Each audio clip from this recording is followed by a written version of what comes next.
Has a gut feeling ever saved your life? Last year I went on a date with someone from Tinder, but when I met him in real life, he was nothing like the man I thought he was. He spent the whole time talking about himself and actually bragged about how he'd lay hands on his ex if she didn't cook for him, and told me to expect the same treatment if we get together. When he said this, I started having a sort of panic attack, and the voice in my head started screaming for me to get out of her. I told him I have to leave to go to family dinner, but as I stood up from the table he grabbed my arm. He began pleading for me to stay, but I kept insisting I have to go and tried to yank my arm out of his grip. He had this manic look on him, and after what looked like some thinking he eventually let go. I went outside and got in my car, but as I was reversing out of there, I noticed him getting in his car. He began following.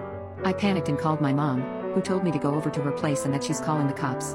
Luckily my mother lives in a gated community where a guard is at the booth, so I was able to get in, but the man following me was not. Once the cops got there, I gave them information about this guy, and it turns out he was on the run for unaliving his ex-girlfriend.